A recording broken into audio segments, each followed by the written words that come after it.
Because this is a very long script, it will be delivered in multiple parts. Here's the first part, which includes the hook, emotional setup, and historical framing. Have you ever wondered what it means to lose your land, your language, your culture, yet still keep your spirit alive? Before we dive in, comment below with which group's story you want us to tell next: Aboriginal Australians, Native Hawaiians, Inuit communities, or another Indigenous group. Your voice matters here on Equal Voices Hub. Let's raise it together. It is not just a history lesson. This is a truth-telling. Racism did not begin or end with slavery in the Americas or apartheid in South Africa. Long before colonizers arrived with guns and flags, indigenous peoples thrived across vast continents, from the Inca highlands of Peru to the red earth of Australia's outback.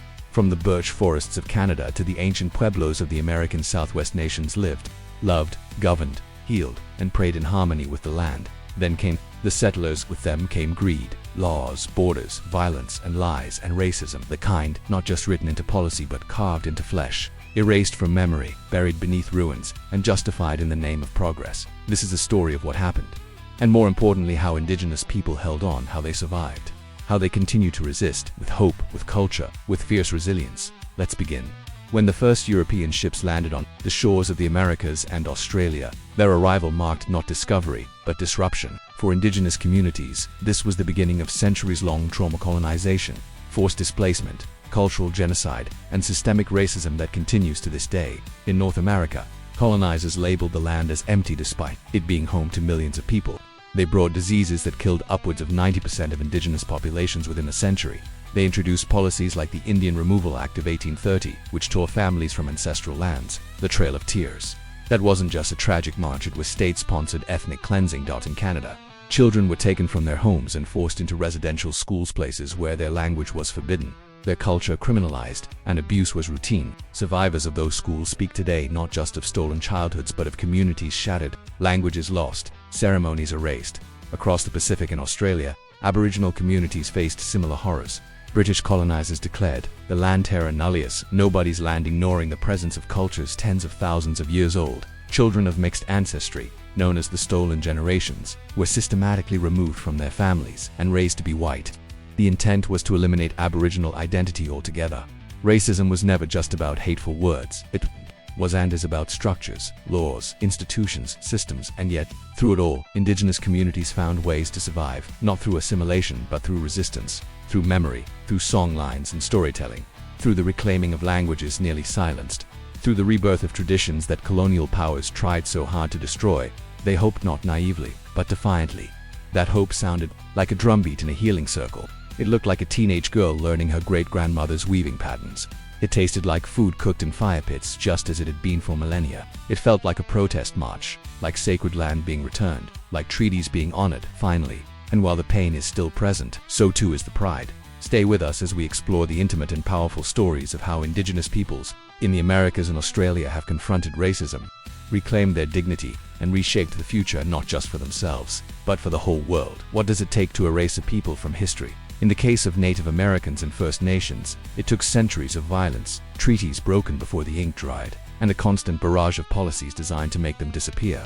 Yet here they stand, still speaking, still singing, still standing. Let's step back into the soil of what is now the United States. When English settlers arrived in the early 1600s, they didn't just bring muskets and disease, they brought the belief that Indigenous peoples were inferior, uncivilized, and expendable. This belief justified everything: land theft, forced conversion, and eventually war. The Indian Removal Act of 1830, signed by President Andrew Jackson, was a defining moment of state-sponsored racism. Thousands of Cherokee, Muskogee, Chickasaw, and Choctaw people were uprooted from their homelands and sent on the brutal journey known as the Trail of Tears. Over 4,000 died along the way: children, elders, entire families, all in the name of manifest destiny. Think about that, a whole ideology that said white settlers had a divine right to take what wasn't theirs. That ideology didn't die in the 1800s, it evolved by the late 19th century. Native American children were forcibly taken from their homes and placed into government-run boarding schools. The motto, "Kill the Indian, save the man." These schools weren't just places of assimilation, they were sites of abuse, trauma, and psychological warfare. One survivor of a US boarding school later wrote, "They cut my hair. They made me speak English. They beat me when I cried. They told me my ancestors were savages. But I remember my grandmother's stories, and I never forgot who I was." That memory, that refusal to forget became the foundation of survival. Now let's move north to Canada, where the Indian Act of 1876 turned First Nations people into wards of the state. The government controlled every aspect of Indigenous life, from where they could live, to what they could wear, to whom they could marry. And yes, residential schools were real there. More than 150,000 Indigenous children were taken from their families. Many never came back.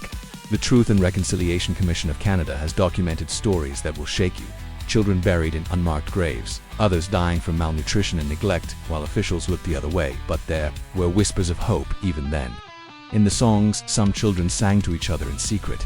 In the words of old languages passed down in hushed tones. In the prayers whispered at night, when the lights were out, and the pain was heavy.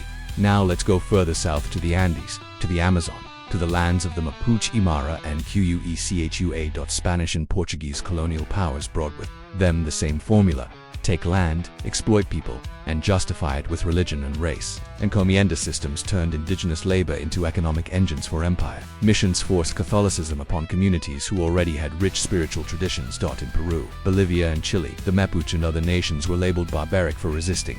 They fought back anyway, and they still do to this day. Mapuche land defenders battle multinational corporations trying to strip forests for profit. These are not ancient stories, they are now. The Amazon burns not just because of climate change, but because indigenous people are being pushed off their land to make way for mining and cattle. In Brazil, indigenous leaders have been murdered for defending rivers, forests, and sacred sites, and yet they organize. They speak out. They take their case to the United Nations, to the streets, to social media.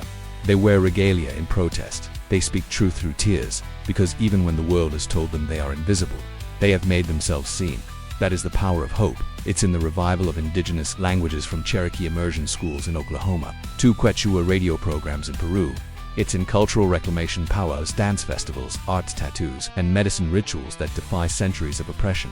And it's in the next generation. Young indigenous activists are not just surviving, they are leading. They're using drones to protect sacred land. They're organizing global climate strikes. They're running for office. They're demanding truth, land back, and justice. This is survival with purpose, with pride, with hope that says, we are still here. Where we shift our focus entirely to Australia land, where indigenous peoples have lived for over 65,000 years, only to face one of the most devastating legacies of colonization. In this next section, we'll explore how British settlers declared the continent terra nullius, ignoring the vast and complex Aboriginal civilizations that thrived across the land. We'll walk through the horrors of massacres, the legal erasure of Aboriginal identity, and the government-backed tragedy of the stolen generations, where thousands of indigenous children were ripped from their families to be raised in white institutions. But we won't stop at the pain. We'll show how Aboriginal Australians have fought back with unshakable hope, from the freedom ride in the 1967 referendum to the Uluru Statement from the Heart and the tireless activism of today's youth. This is a story of resistance that never gave up, a story of culture kept alive in whispers and dances, in art and memory.